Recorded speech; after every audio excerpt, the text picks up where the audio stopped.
And there we are. We're live once again. Right on fucking time. First time. We're getting professional. We're getting really good at this. We're all actually set up today properly. Well, semi-properly. Semi-properly. My name is Aaron. This guy over here that's dying is Chris. But I'm not dying that fast. Rotting slowly. Finally something happened in the music. Finally, I agree. It's been slow. I would say it's what you're calling a pandemic album. The Pro Bros. Fuck. Let's not get carried away there, Pat. We'll call you names. Yeah, fuck. Next thing you know, he's going to be calling us gentlemen.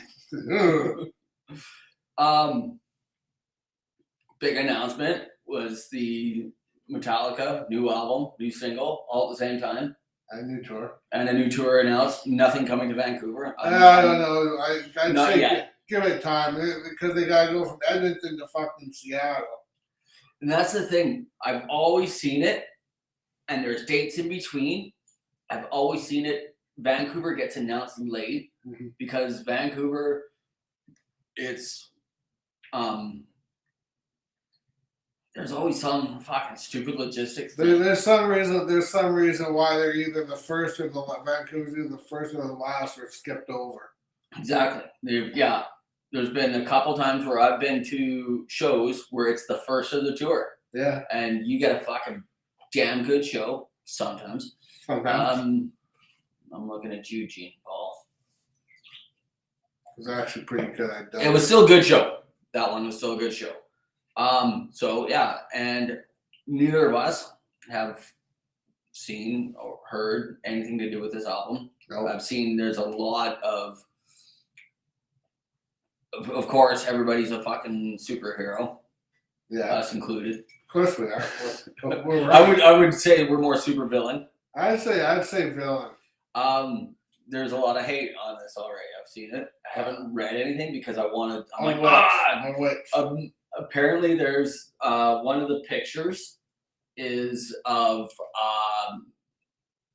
the promo picture it's in black and yellow, and they're comparing them to Striper. Oh, are they? So the Metallica thing. Yeah, Metallica. So let's see if we can actually pull it up here. Yeah, so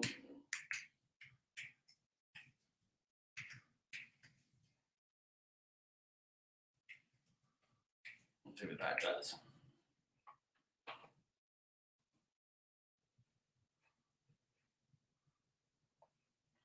But you can see it right there. You can see it on their pics. The black and yellow. Yeah, there was a picture of them. This one right here. Oh, yeah. So we go like this. Bam. So then people know that what we're talking about. Oh. That was disabled camera. Sorry. Oh. Sorry about that. So much for being the pro bros. The Pro Bros. You coming to Hope to watch Never Another.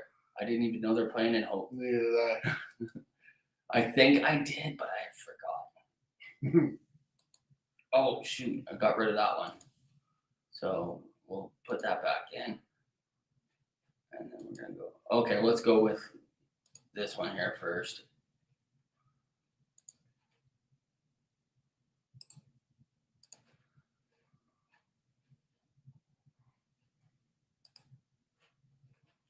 So we're going to go here. Yeah.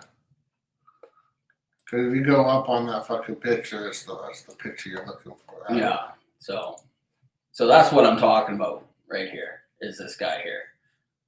They were comparing it. But look at this. Same as last week with the picture of Motley Crue. How you said it would look. Super look at this. Here's Lars. Click on it. Yeah, here's Lars. There's Johnny 5. Yeah, so here's Lars. Click on it, make it bigger. I want to see it bigger. Okay, let's see if we can do that for you. You just did it. You just clicked on the thing there. I thought you clicked on that. Oh. Yeah, there you go. Okay, so they can right here, they can see what we're looking at. Yeah. So here's Lars. Yeah. James. Oh, you mean Nikki and Tommy? And here's Robert. And here's Our show's favorite hired gun. Our show's second favorite hired gun. Second favorite hired gun. All by himself, off to the side. Like, why is there this big line here? Like, why is Kirk not part of the band? Like, all touching in the image. In the image.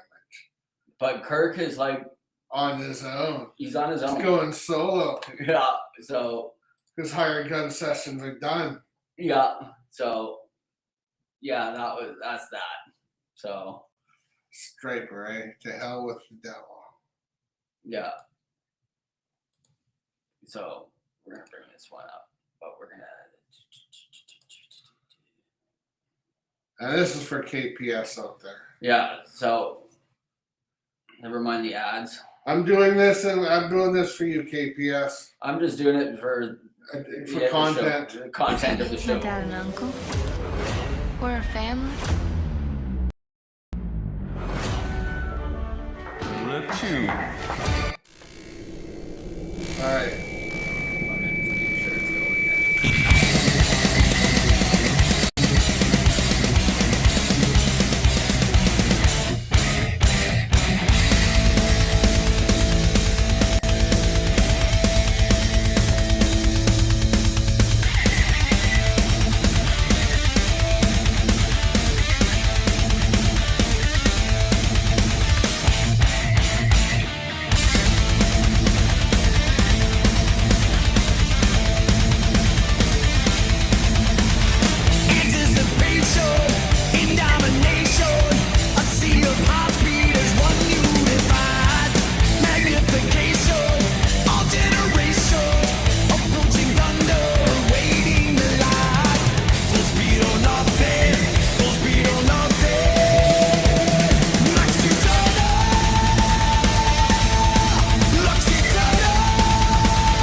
What'd you think? Yeah.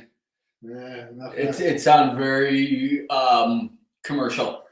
I know it never really got what I gotta say. In all fairness, I've never been a huge Metallica fan myself. The riff, exactly what Pat just said here. It's the riffing and the drumming sounds like old Motorhead. Yeah. The drumming does. It sounds like yeah. It did. It really did sound. It's the Spades. Of that, yeah, it sounded like 82, early 80s Motorhead. Yeah, I agree. The vocals, see, I'm looking at this thing from what's happened in Metallica's life right now. You had the Stranger Things happen, and it just seems like that song was written with a speed to it just because of the Master of Puppets thing. From where they're trying to get back into the faster shit, but it seems like they've lost all or how to do it. And a lot of my thoughts on how they've lost how to do it is because of the fact that there was so much Dave Mustaine influence in the early part of the band. So they were riding that wave of what Dave was bringing to the table, and then as they hit and Justice for All, Black Album, I don't know what happened to it. Like they went really commercial, shorter songs, catchy, got away from the whole 10-minute anthems or whatever. Yeah, where they wanted 10-minute songs where they wanted to be Iron Maiden. Yeah.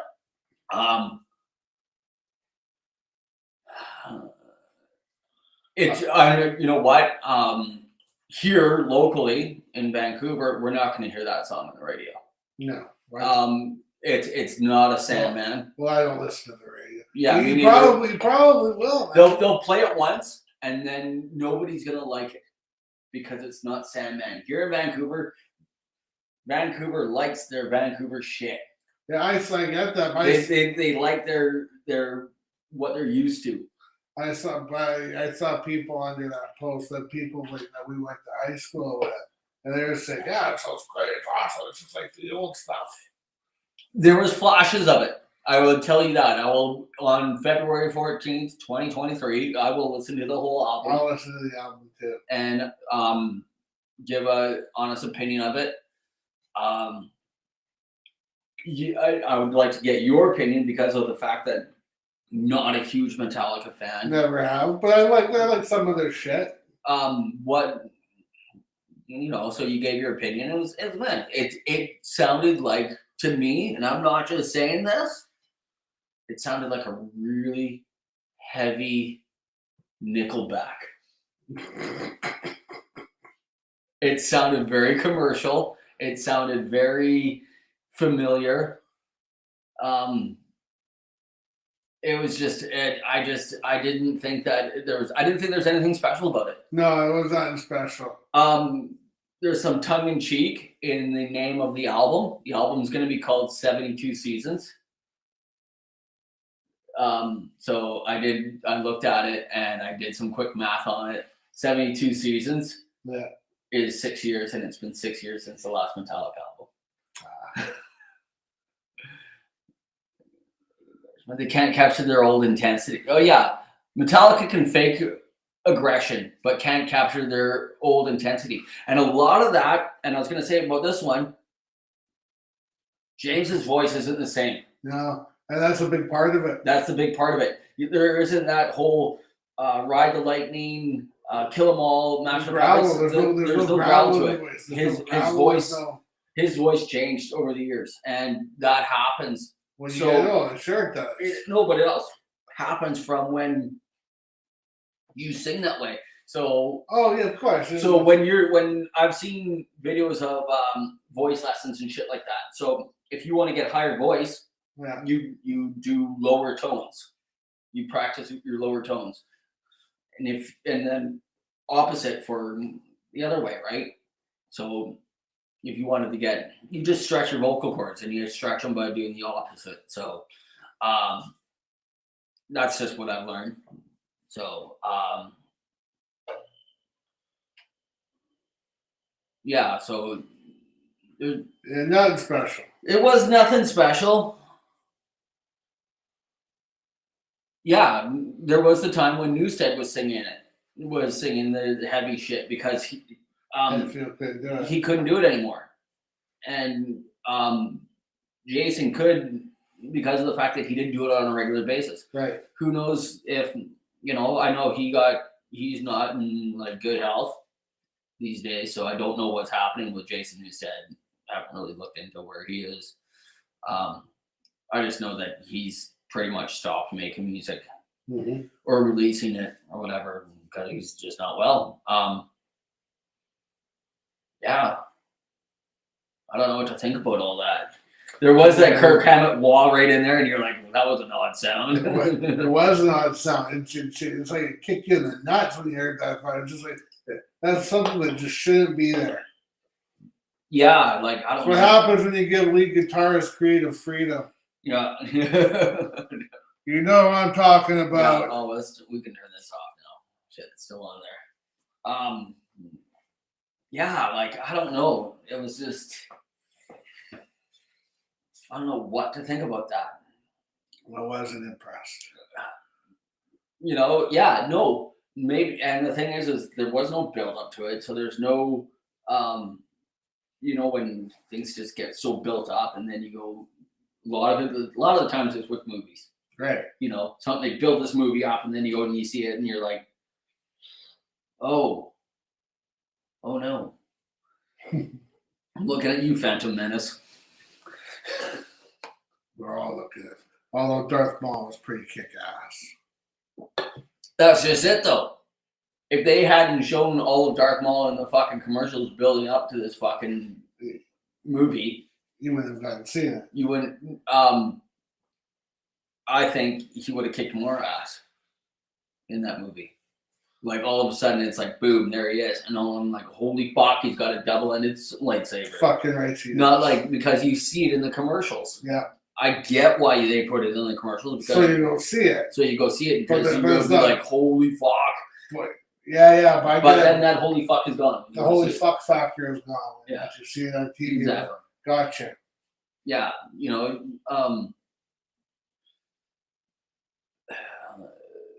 like 5 months away What? till the album comes out for that Metallica. Oh, yeah. And I'm just, They didn't put it out because if you hear it long enough, maybe it'll start to sound good. maybe Kind of like an ugly chick. If you see the ugly chick enough, maybe she becomes kind of good looking. yeah. You have to work with her and see her every day. Oh, she's starting to become good looking. All right. Anyhow, That was enough of that. good thing I work with dudes. Sort of. What does that have to do with you working with dudes? I don't know. Oh, you're still on that ugly chick thing. That ugly chick Okay. thing. Okay. I don't know if you're like, what the hell are you talking about? Oh, I'm baked, man. Yeah. I ain't good just letting thoughts go.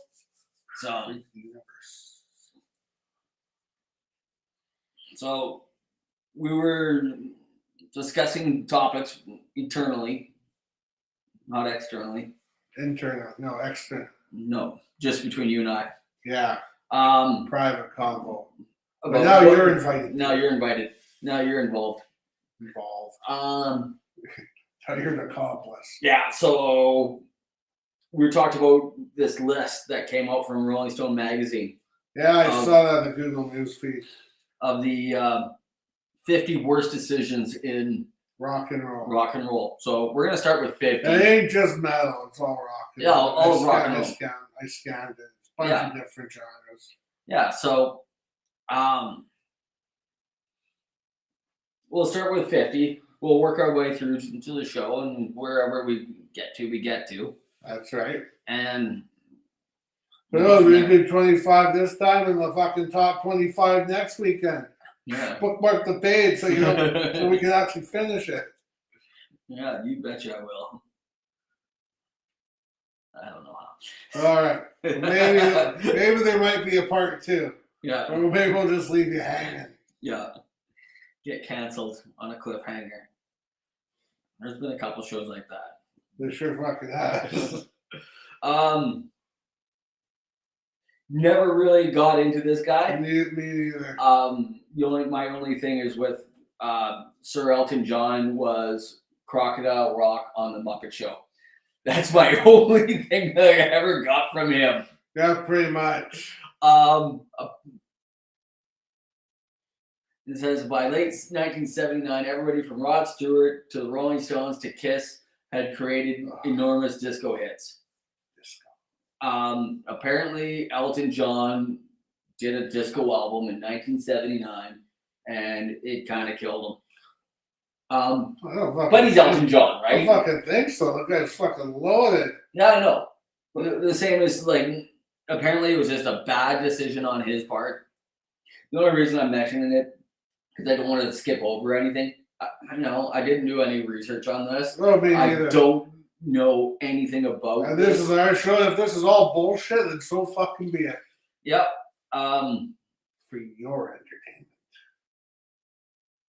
The problem is that when it came out in 1979, disco was on the decline. Oh, it was, yeah. No, Disco it was peak. going on. It was going on in the It was fucking still- early 80s. Yeah, but it wasn't the peak that it had in the No, 77, dear God, no. It was at its height. But it was still pretty dominant. Yeah, from what I know about it, 78 was the peak, and then it gets to that point where now everybody hates it. It plateaus. It plateaus, in fact and then it's like, dies. and then there's like one bad song, and people start to hate it. Staying alive. Probably when it started making the mainstream, and never listened to like any real disco, Me neither. so I don't even know if "Staying Alive" is a good song. It's not. I can tell you right now, it's not. I don't need to know what disco sounds like to tell you that it's not Yeah. a good song. Yeah. So 49. 49, number 49. Number 49. Sex Pistols fire talented bassist Glenn Matlock and replace him with human rubbish. Sid Sid Vicious. Yeah, So, I would have to agree with that one. also that they fucking just propped Sid Vicious up there and they had someone in the back playing. Or turned him down. Well, they had him turned down, but they had some guy in the back playing the bass Yeah. for him with his shit turned up, which is stupid. Yeah, whatever. That was just a dumb decision anyway. It was, and I think he was a bigger voice of reason, and I think that they wouldn't have. I think they would have had more than one album No, probably. because of the fact that Sid Vicious. it was died. Sid Vicious. I don't think he would. I think he would have been a voice of reason that would stop the whole chaos that ensued. I can't think of what their manager's name was at the time. That he fucked them over. You gotta. It's something you want to learn about it. Look into it. We can do a whole show on it, but probably won't. Probably not. We can't do a whole show on anything. We've got ADD or something. Yeah. Number 48, A Taste of Honey wins Best New Artist Grammy over The Cars and Elvis Costello. Who the hell is that? Exactly. Cars, they had a pretty Cars, good. yeah. They no, had a good. I've heard of the Cars. They had a good career.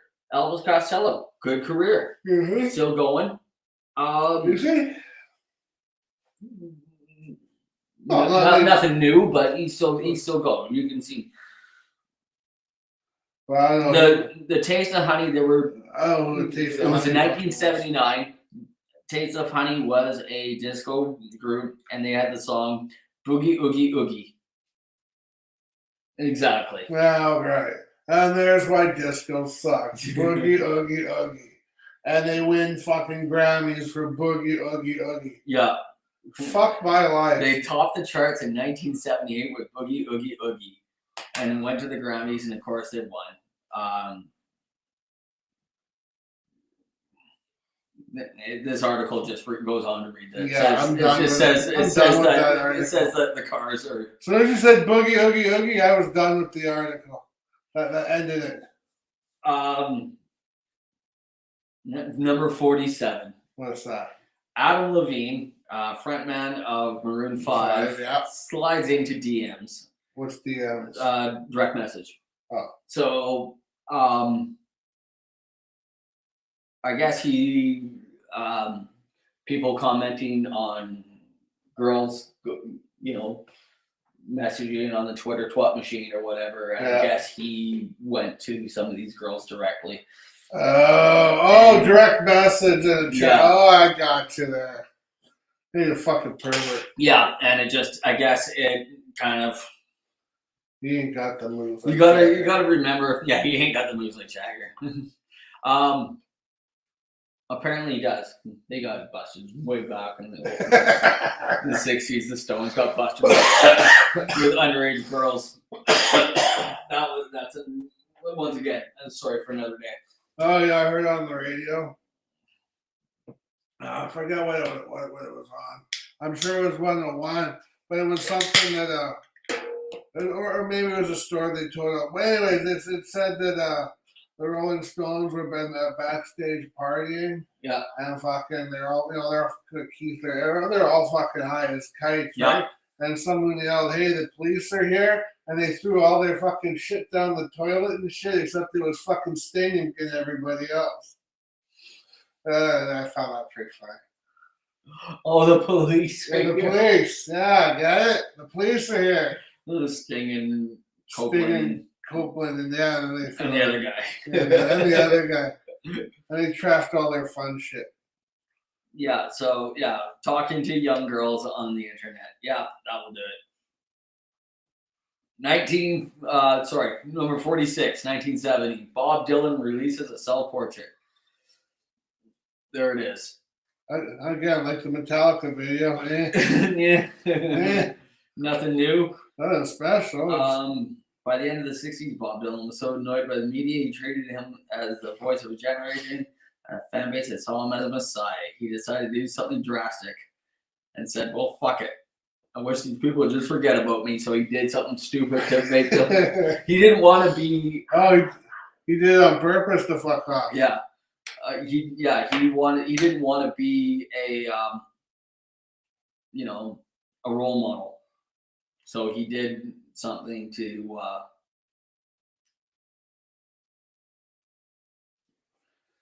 and apparently the whole idea backfired. So This hires what? yeah, the Buggles. Whatever the fuck that is. So Who's the Buggles? from what I understand, I know, yeah, I've heard of the band. Yes, they're from the early 80s. Yeah. Yeah, 1980. So yes, hires the Buggles. I gotta make sure I'm saying this right.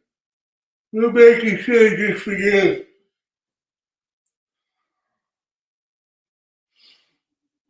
Fact checking right now. Fact checking. That's what we do. Oh, the Buggles. Video killed the radio star. Oh, okay, I forgot. That's who they were. The Buggles. Never heard of them, but I've heard the fucking Radio Star song. Yeah. Yeah. Put up the attempt to become more. So they just hired them as session musicians and to record an album. Apparently, it just wasn't a good idea. No. Apparently. Two different. Yes was very big in prog rock. The Buggles were pop rock. I guess. If you have to put them in. Oh, fuck this one. Number 44, 2004. Justin Timberlake rips off Janet Jackson's top. Big deal. Big fucking deal. You haven't seen, with the internet, if you haven't seen a tip by now, you're doing something wrong. You're doing something terribly wrong. That's correct. Yeah, so it was. And if you're sitting there at home watching the Super Bowl with your kids, and they flash a titty there from Janet Jackson, you don't think your kid is going off to whack it to that iPhone that you just bought him in the bedroom. You are highly mistaken. You've seen a lot worse than a little flashing of a titty. Yeah. Yeah, it was, it, it got so much publicity back then.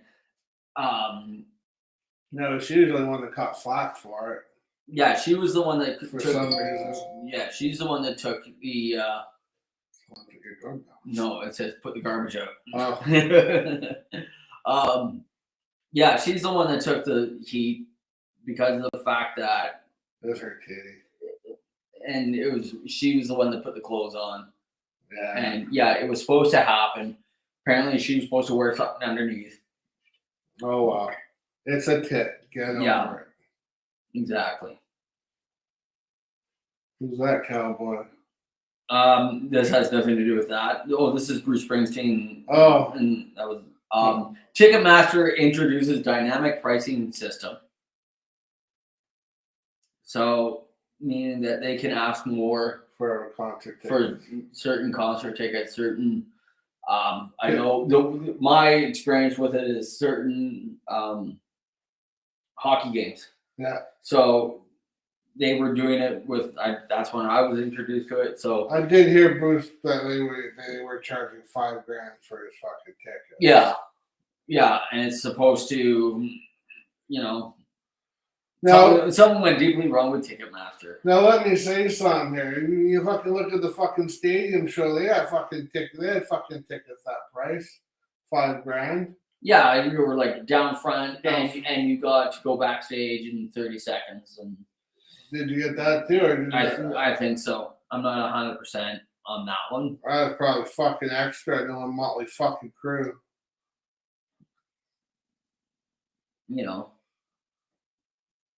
It goes on to say that basically the same thing. The system is broken. They fucked it up. Yeah. Ticketmaster is a monopoly. Sure is. Said it before on this show. Don't go spend $500 on the fucking band. Go spend $10 and watch 50 bands. Then you go spend $500 because of its IOB or the electric jets there. We'll fucking take your money, no problem. No, this one, yeah, I remember this one. Well, It was way past my time. Mm-hmm. The Monkees, they reached their peak. Yeah. They're on top of the world. But the thing is they started getting into the sound was starting to change. It was going away from Daydream Believer The disco to more of a psychedelic thing. So now you're getting away from the 1966 Daydream Believer, early 60s to the late 60s when you're getting your Led Zeppelin, your Jimi Hendrix and Led Zeppelin, like the big psychedelic thing. They made the movie Head. Have you already seen Latoya Jackson? Yeah, didn't she? She posed in Playboy or something. Oh, did she? Yeah. In 1967, the Monkees were as big as the Rolling Stones and the Beatles. Daydream Believer, and that was just off the top of my head. And Pleasant Valley Sunday, and then they went and did this movie Head, which was like, I've seen it. I was watching it and I was like, what the fuck is this? It was trippy as fuck, and it made absolutely no sense. Where did you watch it?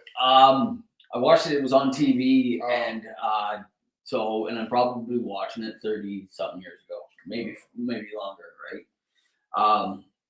It was just right out to lunch. I was just like, fuck, what is this? And it was released into the theaters. Kids bought the tickets expecting to see something zany like the TV show, and it was an absolute fiasco. Oh, 1993. Prince changes his name to the fucking symbol. Yeah, to an unpronounceable cliff. Yes. I don't know how that was a fucking mistake. Fuck yeah, it was huge mistake. Why? It kept it valid. It did keep him valid. He at that point you were either a Prince fan or you weren't a Prince fan. He wasn't making top 20 hits anymore. It's no Purple Rain.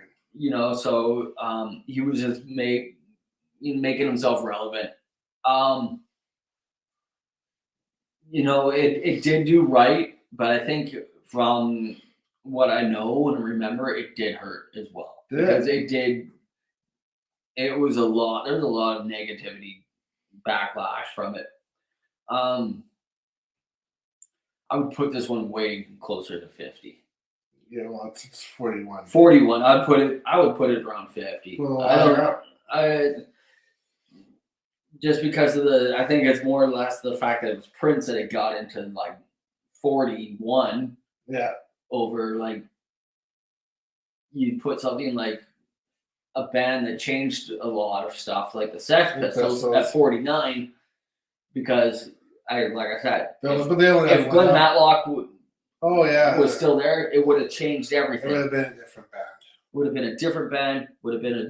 They would have had probably like Mega success. probably a bigger success. They probably would have. They still would have imploded, like probably. every band does. But I bet you they probably would have made it A little farther. a little farther, and probably would have been having more tours later. Yeah. Stuff. You know, like they probably would have made it to like let's say like 82, 83. And then all of a sudden you'll see him again in 86, 87. Then you'll see him in 1999. And then you see him 2022 for the reunion tour. Yeah, you'll see them. You know, you'll see them come back every once in a while. Okay, number 40. I know the song. All right. So a lot of the pop stars don't write their own songs. No, as we all know. No. They're written and they're given to record labels, or there's, you know, it's like a bunch of monkeys in a fucking room on typewriters. So this gentleman named Tricky Stewart wrote a song called Umbrella in 2007. And he wrote it with Britney Spears in mind. She looked at it, I guess, and said, no. And so they gave it to somebody, a young up-and-coming artist named Rihanna. Oh, that song. The Umbrella, yeah, okay, yeah, you've heard it now. And apparently it went to number 1 with her. Yes. Fuck, that's all you heard on the fucking... Yeah. Fucking guys in the detail shop. I remember when that came out. Fucking how Jack FM or whatever. No, not Jack FM.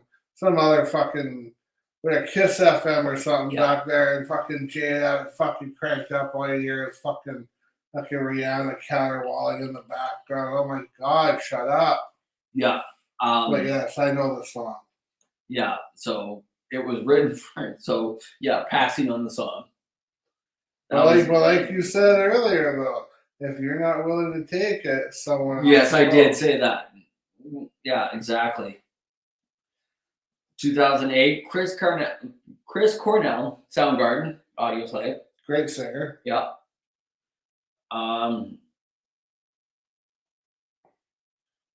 Went R&B.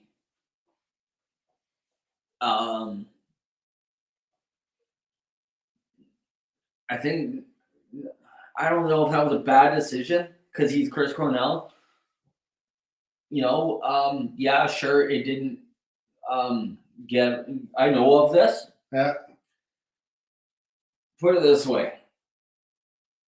I'm going to put a sports analogy into it. When you go up to bat, right? I don't care who the fuck you are. Like, when you swing, you're not always a home run. That's right. Plain and simple. I don't think this even belongs in the list. Well, you know what I want to think? I think Chris Cornell did that because, you know, he's got to work, he's got to eat because he's going hungry. Maybe he's going hungry because of that. 1985, number 38. 1985. Roger Waters dares Pink Floyd to do it without him. My personal opinion, one old man saying to another old man, I'd want to see you rocking in that rocking chair by yourself. You're fucking pointless. I said it's even beyond the list. I know there's a lot of people out there that dig the Pink Floyd. Let me tell you, it's my show, dude. I get to voice my opinion, and you can't tell me to fuck off right now. Or I wish you fucking would. You can type comments. Tell me to fuck off. Yeah. This Pink Floyd. I'm waiting for Pat to Ray fuck off. Okay, I'll wait. Oh, you can keep going. I was watching. Okay. I can tell you right now with this one, this is a who the fuck cares. I know it's a who the fuck cares. Because from what I know, Pink Floyd is about the fucking show. They don't fucking care who sings it. That's why there's a Pink Floyd fucking tribute band out there charging you fucking couple $100 to come and fucking see them, and it sells out. Yeah. Because they do a damn good show. From what I've seen and heard, because I heard about this thing, I was doing some little bit of reading about because they were popping up, because the devices listen. And so I'm getting, because when we went off on the Metallica tribute one, so I'm getting all these fucking news feeds from tributes.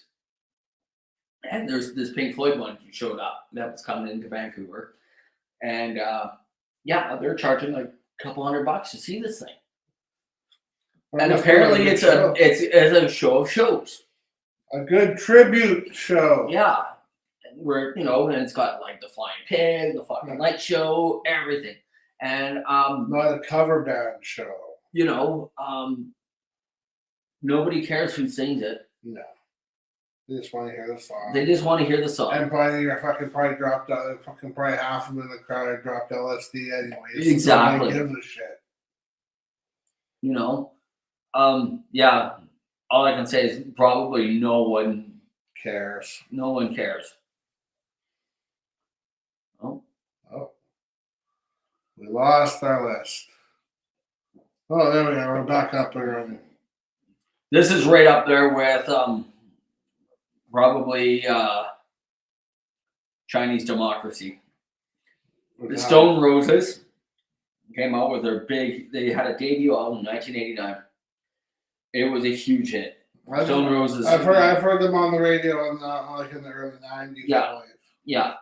So what was that fucking song they always had on the radio that always be playing? Tell me the name of it. I can hear it, but I can't fucking.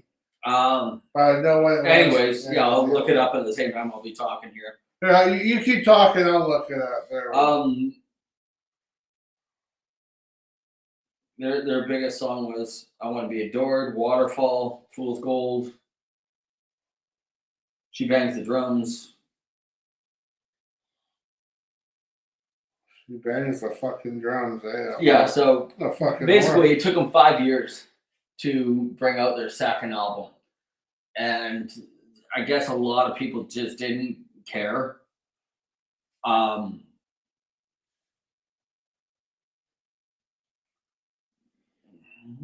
it's just got bought. Yeah, he's not fucking special, that's for sure.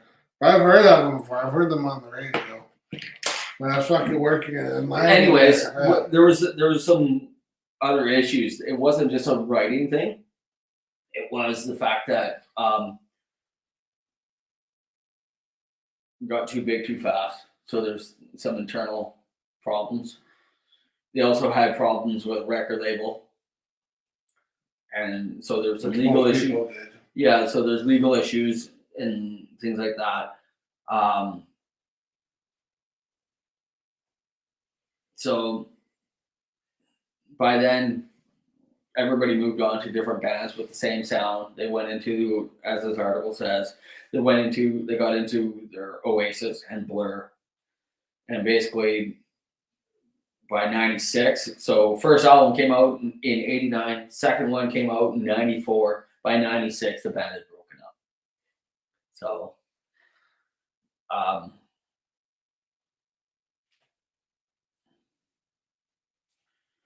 what the fuck is this one? This one I don't know. Probably I wouldn't have cared about legal shit back in 1993. David Geffen. Heard of that. David Geffen sues Neil Young for not sounding like Neil Young. The fuck?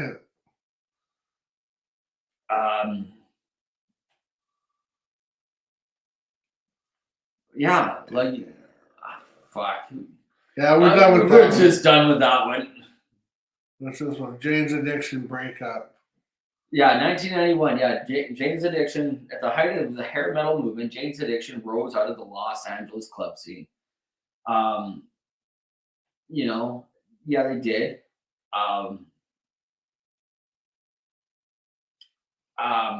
Yeah, breaking up was probably the worst thing for them. Probably. They've never regained that momentum that they had. No. No, like the whole what was the name of that? The first album that they had. Oh fuck! I know that one. Ronnie used to listen to that all the fucking time. I think she was a huge Jane's Addiction fan. She was mostly a fucking. Nothing shocking. Yeah. And Ritual de la. That one. That's the one. Yeah. Yeah, that was the one. That was the one that had Stop. That was the. They Caught Stealing. That was the big one. Yeah. That came all around the same time as like Mother's Milk and all that other. Yeah. Fucking Yeah, that was a huge 1990, 89, grunge, 90. grunge alternative music rock. Yeah, so 89, you had the Jane's Addiction, Mother's Milk, Faith No More, The Real Thing. All of that all came out around the same time. Yeah. And it was the alternative thing was taken over. And also in around that time was also Nirvana was starting to get big, Pearl Jam, Mudhoney, things like that. But yeah, they were rising, and then all of a sudden They stopped. They stopped. I can't remember what he did after that. Porno for Pyros. Porno for Pyros, yeah. So basically, he kicks Dave Navarro out and then calls the band Porno for Pyros. Yeah, they never, they never regained that thing. And it's what we said before. If these guys, they don't, if you can't get, it's like a television show. If you can't get invested in the characters, the members of the band, yeah, you're not gonna go anywhere. Like, anyways, like you can change the actor on a TV show, and people will be like, "Oh, but I like the original." Yeah. Bewitched and Darren. Let's take that for example. I like the original. Original Darren. He was the shit. What you got there? This one, this is gonna come up from out of nowhere, and it's gonna be like, who the fuck cares? Oh yeah. Robin Thicke tries to win back his ex-wife with a terrible album. Don't give a fuck. I don't think anybody really gives a fuck unless you like watching TMZ and all that shit. Yeah. Nobody gives a fuck. How that was anything. Oh, number 33. Let's get into this. Number 33. The Elder. The Elder, 1981. Kiss tried to make a serious concept album. Well, they did, but also, too, they tried to use Bob Ezrin, who did Destroyer. But Bob Ezrin, at the time, they said they never even saw him. It was all by phone because he was so coked up that he just didn't bother. But, yeah, he fucked it up. And talking to Dwayne there, who learned, who took a course or spoke with him or something with Bob Ezrin, learned something from him. You know Dwayne. Yeah. Yeah. He said, he says that he doesn't even mention the Elder. I don't even mention the Elder. It's the Star Wars Christmas special. Oh, da. That's when we first saw Boba Fett, though. Yeah. Yeah, the rest of the cartoon in that thing was like pretty decent. Good animation for the time. But, for the time, yeah. But the rest of that thing was just gay. Was clips. Anything that had to do with actual Star Wars was just clips from A New Hope and with some other things going on. It's because they didn't want to show Empire Strikes Back yet because they're keeping it under wraps. When was that out? What year? That was like 78. Oh, 78, okay. So Star Wars comes out in 77. Star Wars comes out and the Empire wasn't even fucking thought of yet. No, it was like Empire didn't come out until like 81, I think. And then Jedi was like 83. Something like that. 83, 84. McLaren, that's what his name. Malcolm McLaren was the guy from the Sex Pistols, and he just thought that the Sex Pistols were getting too big, and he destroyed them. That was from earlier. The New York Dolls self-titled album in 1973 didn't just set the stage for the entire punk rock revolution that followed. Embraces communism. You know, their debut album, there wasn't a weak song in the whole thing. No, it's a good album. I've heard it. Peaked at 116. I didn't even know they counted after 100. Yeah, I mean, but that's who Kiss were actually pretty influenced by. Yeah. Kind of copied that. Yeah, they said they were because of the fact that When they put the glam before they got into their face paint, they did the glam thing. yeah, and then they stole that from. They wanted out dolls. Yeah. Dolls. a lot of people don't realize that the glam did start in the early 70s. Bowie. The New York Dolls. There was a lot of like with makeup and stuff like that. Yeah. I even think Blackie Lawless and Nikki Sixx were in that band at one point. Really? At one point, like later on, like because I think that band's gone through like so many fucking like Black Sabbath got through so many changes. But yeah, I know Blackie Lawless says he was part of the New York Dolls. I want to say Nikki Sixx too, or no, maybe I'm thinking Nikki Sixx and Blackie Lawless were in the same band. Something like that. There's somehow that Nikki Sixx and Blackie Lawless were in one band, in the same band together. Yeah, there's a long list of people. Yeah, it's like a revolving door in the New York Dolls, kind of like Menudo.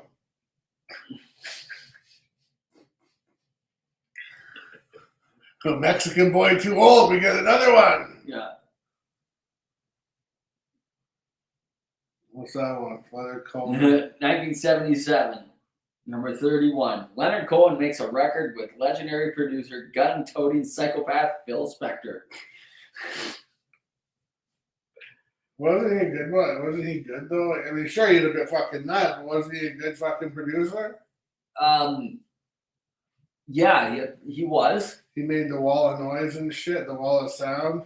Yeah, he was. Phil Spector was A good producer. good producer. A little bit fucking batshit crazy, but you can get from molesting kids too. Yeah, he did do that. Of course he did.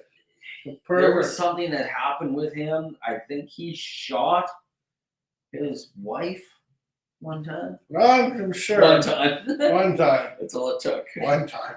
As opposed to the many times by other record producers. Yeah. I don't think Pat's paying attention anymore. Yeah, I wouldn't be. I'd be fucking long gone too. It's a good run, Pat. You stayed as long as you could. Your hats off. 1990. We're fact checking. We're fact checking so you guys don't go into work after getting off the shitter there and go into work and say, hey, you know this about that and then that was wrong. No, we're fact checking for you so you don't look like an ass. Yeah. We don't care if we fucking call bullshit. We don't give a shit. It's freedom of speech. But we're going the extra mile and we're fact checking for you, for your dignity, for your pride. You're welcome. Good cover. It was good. I pulled it right out of my ass. What you got there? No, I must be thinking of someone else. You just thinking of something? Oh, yeah, here it is. Oh, Yeah. found it. 2005, they say he's bipolar and suffering from Parkinson's, and there were some gunshot issues. Yeah, so there was something on that one. But yeah, big time producer. It just goes to show you that you can't. This just says that not everybody can work together. You know, Phil Spector did a lot of work with the Beatles, Mhm. and so when Leonard Cohen asked him to produce his 1977 record, it just didn't work. Yeah, so people At that point, Phil Spector's mental state had been deteriorating. He was paranoid, volatile, and gun-toting maniac. There you go. Go home, motherfucker. Yeah. Okay, I gotta say something. You know what? Remember a fucking while ago, I was sitting there making fun of Rita McNeil? Yeah. She's dead, man. I feel bad. What? Holy fuck, I didn't know that. I didn't know that either. I'm making fun of her. She's dead. I felt really bad after I saw that. I had no fucking idea about that one. Because I wanted to see how old she was. I had to sit at work on my lunch hour, of course. Only on my lunch, not on fucking company time. But I decided I wanted to see how old she was. And I was like, oh, she died. I went, holy fuck. I did not know Now that. I feel like a fucking dick for making fun of her. Yeah, she died in. Wow, been dead for almost 10 years. Good chip. We weren't doing this show 10 years ago, so we. I wouldn't know. We wouldn't know. We wouldn't know. We wouldn't know. So, my bad. Yeah, Poor Rita and family. yeah. So, Here's one. This one I could not fucking care about. 1994, number 30. The Spin Doctors release Cleopatra's Cat. Let me tell you, the Spin Doctors, their songs fucking suck a balls. yeah, they do. Two Princes, Little Miss Can't Be Wrong. Terrible. They're terrible fucking songs. And they sound the same. They do. And they were just they were Let it out. they were a fucking Let it out. they were a fucking one-hit wonder Let it out. at a time when music was in a massive change. I feel your hate. In the 90s. Yes. I'm gonna release the hate and fucking complete my journey to the dark side. The songs sucked balls. Yeah, they did. They were not good. There was they were basically a flash in the pan college rock bullshit that nobody should fucking care about, but some reason it caught on. No idea. And then 30 something years, I don't hear these songs for the longest time. No. And then they play them on a 90s show on local radio. Not going to say who they are because of the fact that I don't want to plug anybody and I don't want to get sued. Looking at you, Sony. Give me my money. Unless we just plugged you. So, the first album came out in 92, and then they did a follow-up in 94. And here's what this article says. The song had a limp, lifeless jazz funk groove that lacked anything. So in other words, the fucking truth came out. You know Because what? that's exactly what they were. You know what? As the Spin Doctors would say, if you want to go to the next category, just go ahead and do it. Or however the fuck that song goes. Yeah. Yeah. Holy Next fuck. fucking term. 29, the Chinese democracy. Well, this is the second time I believe on this show we brought this up. Well, yeah, because there was the first time I don't think we fucking. well, no, because we were talking about it was the Stone Roses, and it took them 5 years to bring out an album. Right, that was fucking 10. That was like 15 10, years. Oh, 15 years. Yeah. And it was the most expensive album to make, I believe, too. It never made its money back. If Axl wanted another Appetite for Destruction or Use Your Illusions 1 and 2. Problem is he left. Yeah.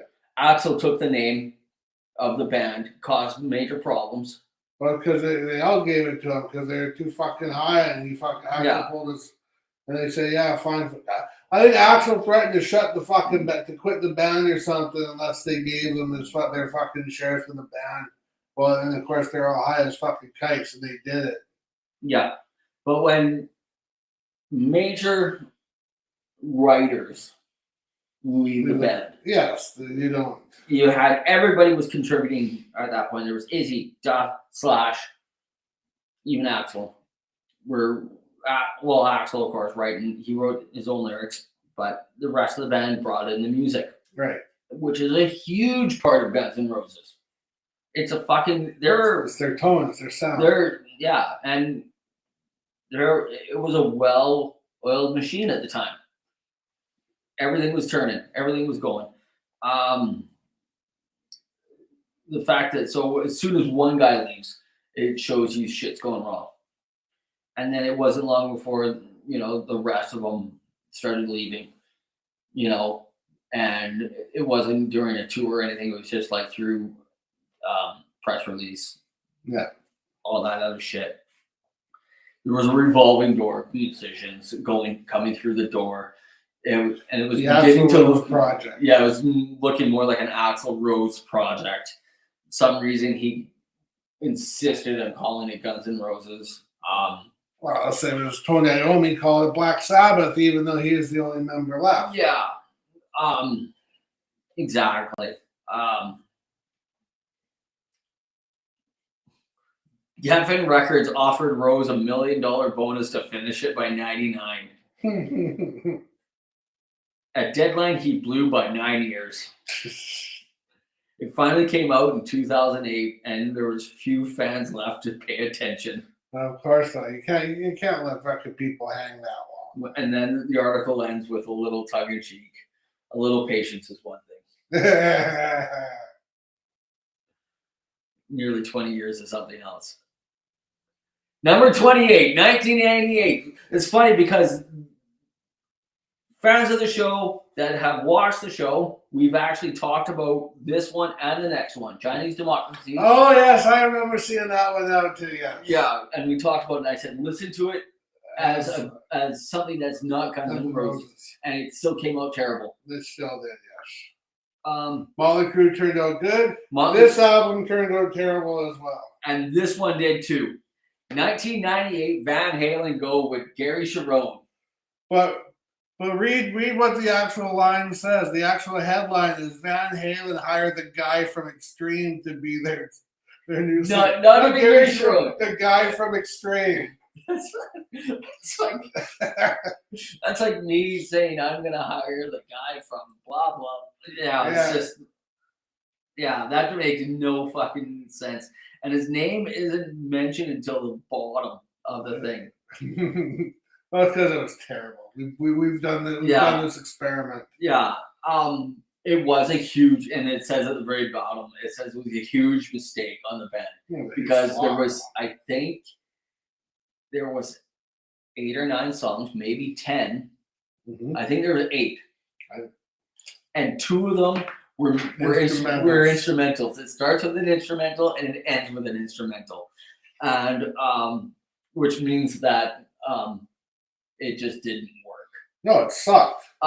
They agreed to do that. They introduced Gary Cherone the wrong way.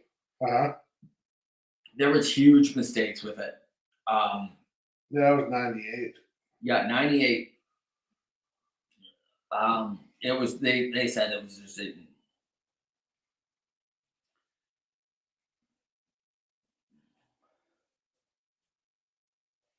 10 songs, not 10, 11, 12 songs. 12 songs, 2 were instrumentals. 2 were instrumentals, yes.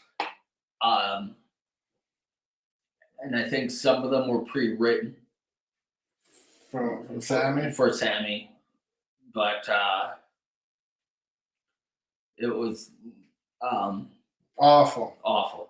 This is new to me. This one here, number 27, 1976. Elvis Presley turns down a role in A Star Is Born. Like, this movie's been remade like 3-4 times. That's the Barbra Streisand one. Yeah, and this is the Barbra Streisand one. And they ended up going with Chris Christopherson. Mm-hmm. I don't know if that's a mistake. I couldn't see Elvis doing that. I mean, I know he did his movies, but they were all goofy beach movies. And I think if he would have done it, his career would have taken a different path. Yeah. he would have been. Hollywood stardom now. It would have, yeah, he would have gone from being a bit of a joke with his movies Yeah. to being something serious. It's just like how you see guys. But do you think it would have gotten serious if Elvis would have played it? You mean like would have been as good as Elvis did it? I don't think Elvis could have acted. Oh, he can't act. I don't think if you take the acting that he does in those beach movies and try and put it into a serious role like that, I don't think it would have worked. No, what was it now? Carrie Fisher and what's that other chick's name? She was from Carrie. Movie Carrie. Oh yeah, Sissy Spacek. They almost swapped roles. So Sissy Spacek was almost Princess Leia, and Princess Leia was almost in fucking the other one. Carrie. They almost swapped roles. That's what they did back. Okay, Star Wars flops. Carrie stays Carrie. Yeah, true. Not anybody could have been Carrie, but they both fit the roles that they fit the roles that they had. Yeah, they did. That's what I'm saying. I don't think Sissy Spacek would have fit Princess Leia, and I don't think Princess Leia would have fit fucking Carrie. No, you needed that Sissy Spacek look. Yeah, you did. Carrie. Anyways, that was just fucking. Yeah. So the only reason Elvis didn't technically turn it down, the articles will drag you in. It was Colonel Tom Parker. Yeah. That he receives top billing and exorbitant salary. And Parker also hated the script. Seeing that, because if you know the movie, the guy that's there's the guy that's in the movie, and then there's a girl. Yeah. And what? There's a guy in the movie and there's a girl. Well, no, but and the guy is a washed-up singer, musician, and he writes a song for. And Colonel Parker didn't like the fact that it would make Elvis look like he was washed up, even though it's a movie and it's acting. Right. He just thought that you shouldn't have done that. Oh man, I think they fucking could have picked a different one for Elvis than that. Well, how about going and talk to the fucking president when you're fucking high as a fucking kite talking about drugs? Drugs and how bad they are, become an official member of the DEA while you're high as a kite and you bring a gun into the White House.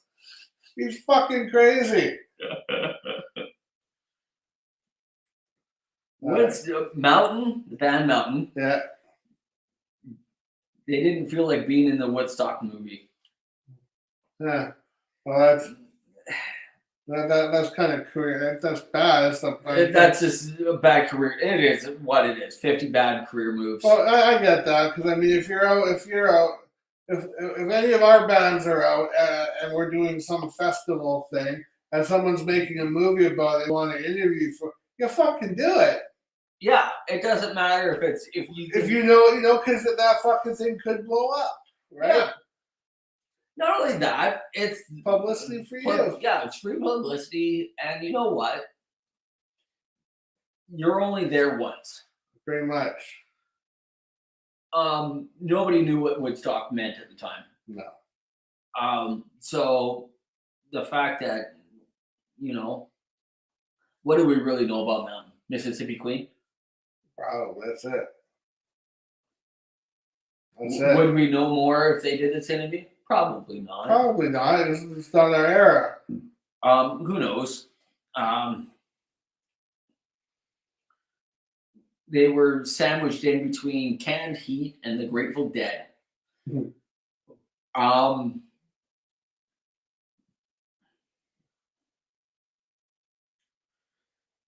Exactly what I just said. This article says. So it says, who would have known what had happened to Mountain?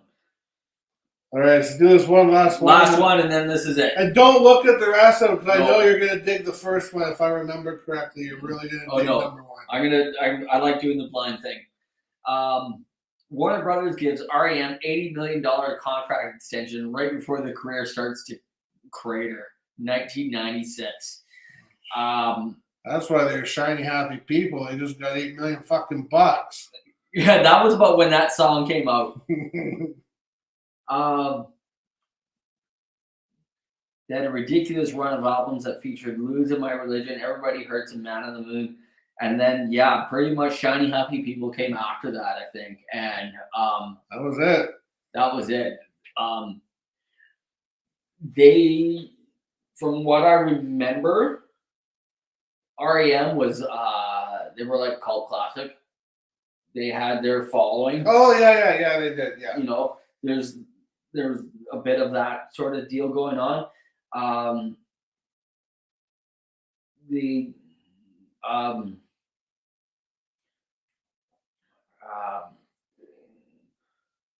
were not a one-hit wonder, but they had a good following. They did follow it. So they could sell out a stadium, yeah, but nobody would care.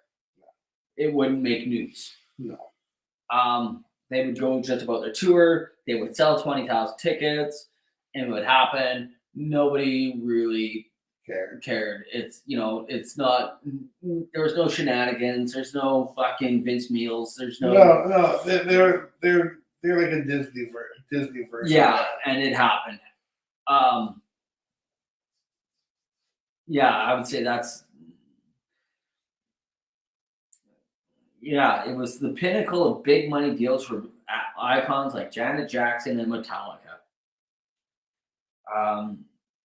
The labels were swimming in profit due to $20 compact discs, because the compact disc was coming out in the early to mid 90s. Mm-hmm. They came out in the 80s, but they were starting to get more commonly used, and they were charging. You went from having to pay $10 for a cassette $20 to $20. You had to pay twice as much money. Well, for they came with a big fucking long package. But you only got like this. Yes. Yeah, they made it look like it was something more than what it was, and because there was a big book. The book wasn't inside the sleeve. No, it was in the fucking. It was the book was like this, and like a magazine. Yeah, and.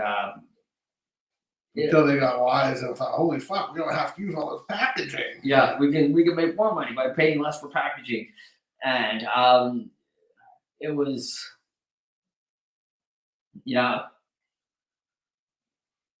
founding member Bill Berry was about to leave the band. I think he had cancer and he died too, and pretty much the rest of the band was like, we don't want to replace him. We don't want to do.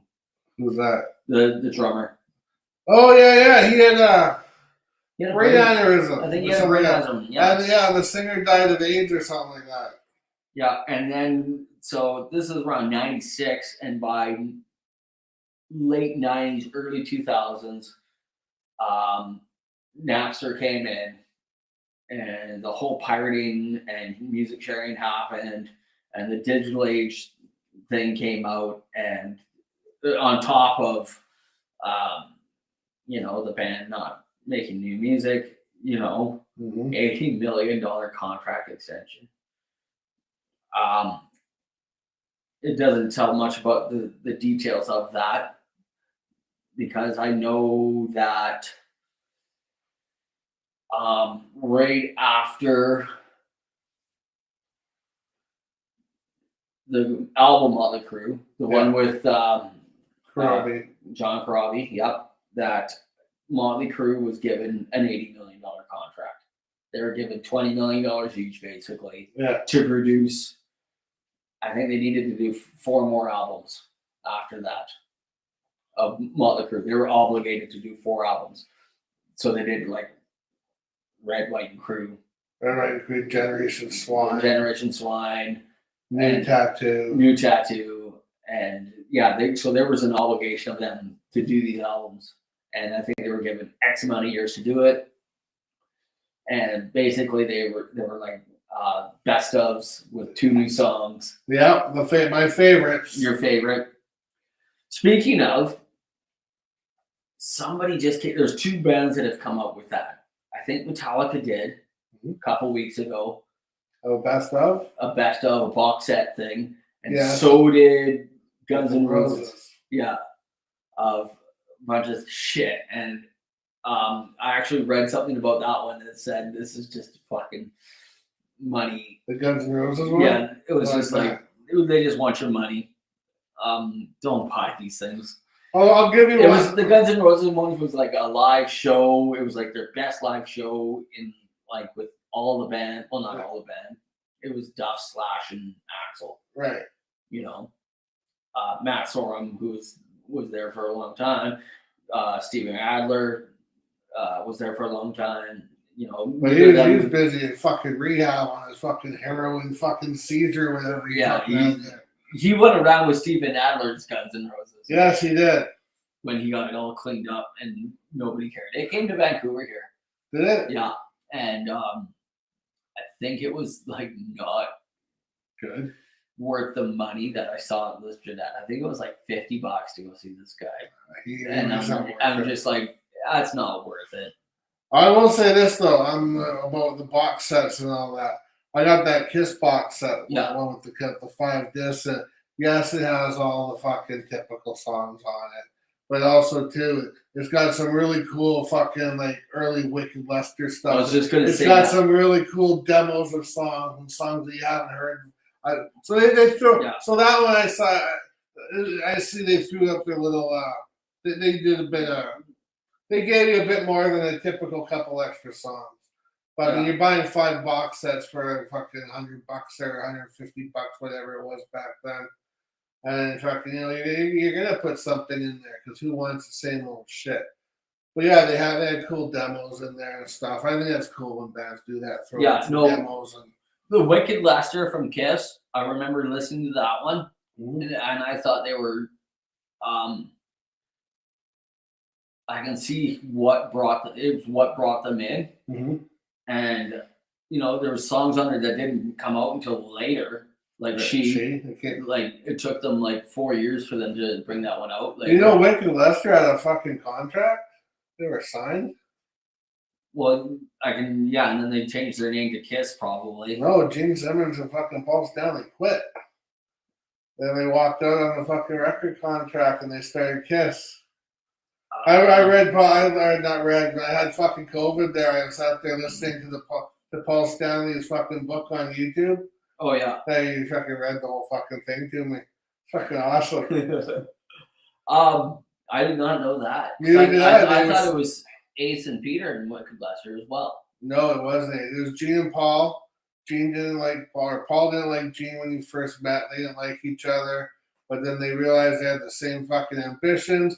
And even though fucking Wicked Lester was signed and in the studio recording album, they fucking up and walked out and said, "This isn't the direction we want to go," and they left. High and dry, Wicked Lester. That's something. And they were signed already, so it's not like they weren't fucking. I thought they were.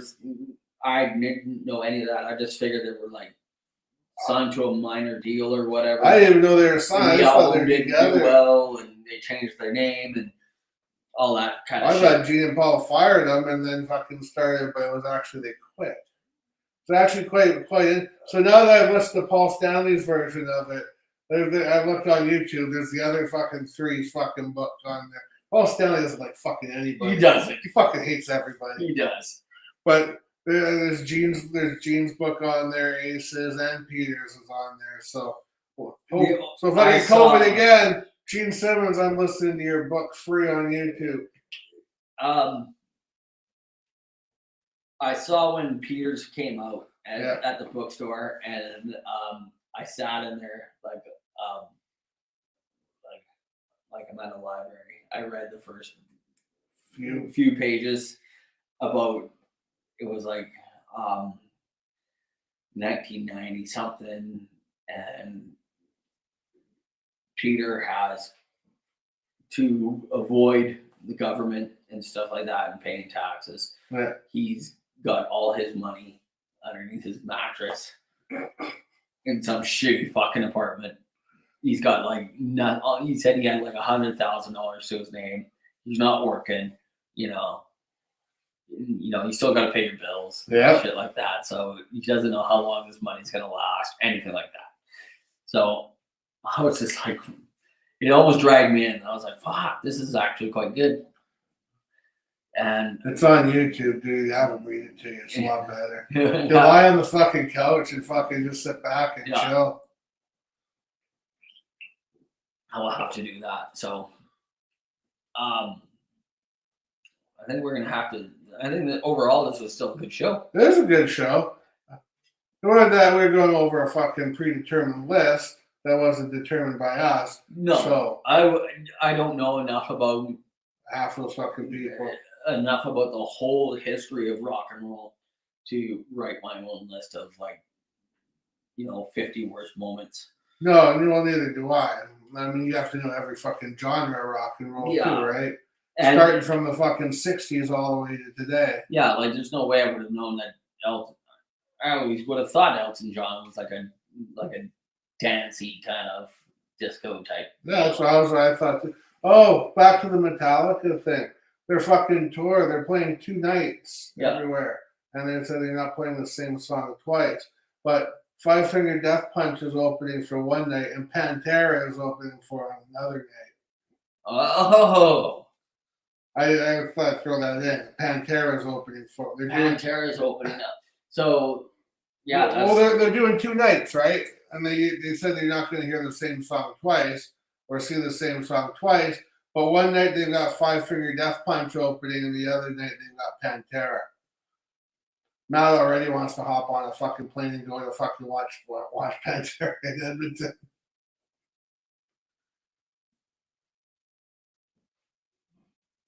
Yeah, here it is. So, tour dates, including dates in Canada, but there's nothing on a Vancouver date. No, but there's a good. But what are the dates of Edmonton? I'm not 100% on that. Oh, you're not looking at the dates there? It doesn't actually say the dates. Oh, because if you look at the dates in Edmonton, and then if you look at the dates in Seattle, if there's a big gap, they're going to fill it in Vancouver. Yeah. You know what I'm saying? Yeah. It's called the M72 tour.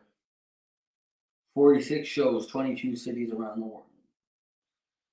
Around the globe, so that means a lot of them are in North America. Mm-hmm. 2 different set lists each night. The tour will feature a rotating cast of openers, including Pantera, Five Finger Death Punch, Architects, Mammoth, WVH, which is Wolfgang Van Halen. Yeah, Ice Nine Kills, Volbeat, and Greta Van Fleet. I actually don't mind Greta Van Fleet. They're like a garage rock. It's like a Lachinga type thing. Yeah, they're like that, and it's like what Led Zeppelin would have been if they came up now. It would have been more of a garage rock, less that psychedelic thing of like. That's because it's not the time psychedelic. Yeah, that was the times back then. But yeah, that's what they would sound like. I'm not a big Zeppelin fan either, but I do like Greta Van Fleet. I've actually watched some of their fucking videos and shit on that Loud channel that we got upstairs and shit. But anyways, we've gone over this long enough. Yeah. I'm fucking tired. Me too. I'm going home. I'm going home too. You go home too. I'm gonna go home. So we'll continue the. I'm gonna kick Mrs. Erin out of my house and tell her to come back here. Yeah. You just don't mind to come home whenever she wants. Yeah. She just better be done the dishes. That's fine. She can come over after. That's fine. She can come over after. Oh, you were still here, Pat? Oh, he was here. We haven't heard anything from you in a long time. Although we were kind of just really babbling. But guess what? We got the other 25 for you next Monday. Yeah. The top 25 of bad shit to do. Yeah. Yeah, bad shit not to do in rock and roll. That's right. And that's already been done. Yeah, so like I said, I'm gonna not. Don't look at the list because I know that if I remember correctly, you're really gonna get off on number 1. Yeah, well, I did on a couple of them. But you didn't What go was all it? the way to That, number one. no, but I get so triggered by the fucking whatever that fucking 90s band was. Oh, fucking Spin Doctors? Spin Doctors. Oh, Fuck, I can't stand them. They're just like, such bullshit. It sucks, man. It was like, it was thrown at your face like a monkey throwing shit at you at the fucking they are zoo, shit. At the fucking zoo. They are shit. It was just like, We're not biased here. They're shit. it's not a bias thing. It's They crap. are Terrible. crap. And we, like it said, by the time this is my thoughts on it, the second album came out. I'm sorry, we saw behind the curtain and we saw that it was a fucking little old man fucking doing it. That's right. You know, there wasn't no great Oz. It was just some dirty little old man with fucking behind some hippie flowers and shit. fucking, yeah. It was just fucking bullshit. That's right. And it was like, it just goes to show you that it was probably all producer that made that. That's right. Anyways, we're going. I gotta give him his medication before he gets any fucking worse. So, next time he'll be freshly medicated. We'll be going through the list. Hopefully, the medication will last next time. Yeah. We don't want him to go on another rant, or do we? Yeah, we do.